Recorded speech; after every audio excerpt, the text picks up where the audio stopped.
Nassim Nasr, bonjour. Bonjour. Vous suivez pour nous la situation sur le terrain. Alors concrètement, cette offensive aujourd'hui, elle donne quoi?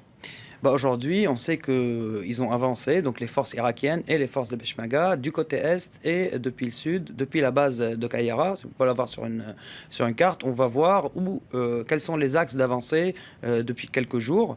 Donc on sait que l'armée française et l'armée américaine, l'artillerie, elles sont basées à Kayara. Et là, on va voir la carte. Donc là, on voit la ville d'Aloud où il y a eu des combats depuis hier, des combats très intenses. Et la base de Kayara où il y a l'artillerie française, les 4 canons français, l'artillerie américaine et les forces spéciales américaines donc là, et les forces gouvernementales donc de l'armée irakienne avec le renfort des milices chiites essayent d'avancer sur cet axe-là, alors que les Peshmerga avancent sur cet axe-là. Donc si on voit la prochaine carte, on va voir l'offensive avec plus de détails. En tout cas, les avancées se font lentement, malgré ce que le Premier ministre irakien a annoncé, parce que le terrain est très dur et il est accidenté. Donc là, sur cette carte, on voit les combats hier à Hammam el-Alil. Et donc l'armée irakienne essaie d'avancer sur cet axe vers une ville qui s'appelle Al-Shoura. Il y a 2 nouveaux fronts qui ont été ouverts aujourd'hui. Donc un front depuis Barchika où il y a l'armée turque, mais en fait c'est les forces gouvernementales bien sûr qui avancent vers Bartella. Bartella qui est à peu près une vingtaine de kilomètres de la ville de Mossoul. Et un nouveau front au nord ouvert par les Peshmerga, donc vers Batnaï et Telkif, donc cette zone où il y avait une présence chrétienne. La ville de Telkif aujourd'hui, qui était une ville mixte, est une ville tenue par les djihadistes très fermement. Donc c'est pas ici qu'ils essayent, les Peshmerga, d'ouvrir ce nouveau front. On voit bien que tout le flanc ouest est ouvert parce qu'effectivement c'est une zone tenue par les djihadistes qui se préparent aussi à Tal Afar, qui est un bastion, il y a un aéroport militaire là-bas aussi. Et ils ont conduit une percée encore plus loin de Tal Afar. Ils ont essayé d'attaquer les forces kurdes à Sinjar, le fameux mont Sinjar dont on a parlé il y a plusieurs mois. Donc aujourd'hui, c'est ça la situation. Et ces percées-là, bien sûr, se font pour essayer de se rapprocher un maximum de la ville. Les djihadistes résistent. Il y a eu plus de 20 ou 25 attentats suicides depuis hier. Aujourd'hui, et bien sûr, on ne va pas le montrer, ils ont exécuté 2 Peshmerga, ils les ont pendus sur un pont. Ils comptent résister. Il y a plusieurs vidéos qui montrent qu'ils comptent résister avec les moyens qu'ils ont, donc loin du fantasme des armes sophistiquées, mais avec des tunnels creusés depuis longtemps, avec des mines, avec des explosions, avec des kamikazes.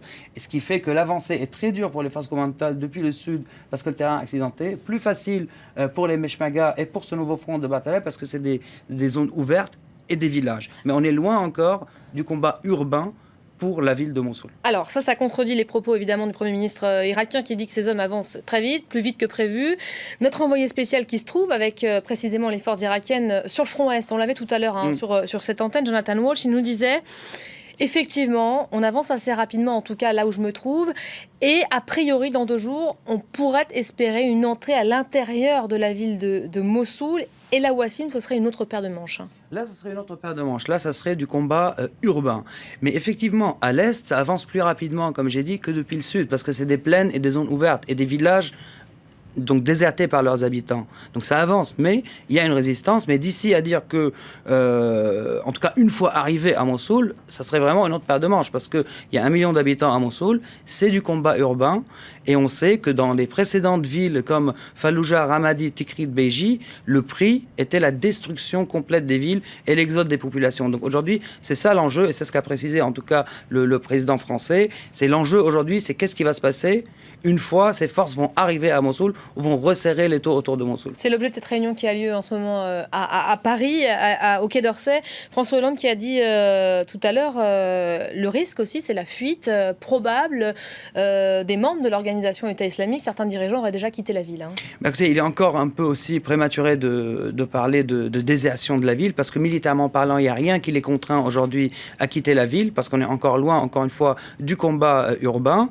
Et il faut rappeler quelque chose, qu'on est dans un contexte de guerre, et quand on est dans un contexte de guerre, il y a toujours des tentatives de casser le moral de l'ennemi. Donc en disant les chefs s'échappent, peut-être que les soldats vont s'échapper aussi, peut-être que la population va se soulever. Il y a eu des tentatives à Mossoul qui ont été mises en échec par les djihadistes, donc il ne faut pas oublier ça. Et dernière chose, il faut aussi rappeler que la majorité des chefs opérationnels, des décideurs chez les djihadistes à Mossoul et dans toute la province de Ninive, ce sont des locaux. Donc ce sont des gens de Ninive et de Mossoul. Et loin du fantasme, ce sont tous des étrangers. Et ça, c'est quelque chose qui va beaucoup jouer dans l'équation. C'est ce que essaye de faire le gouvernement irakien, en tout cas, de se mettre en relation, en bons termes avec les clans sunnites de la région pour essayer que ces gens quittent ou laissent les djihadistes de côté. Merci beaucoup Wassim Nasr, décryptage donc en temps réel de cette offensive qui est en cours.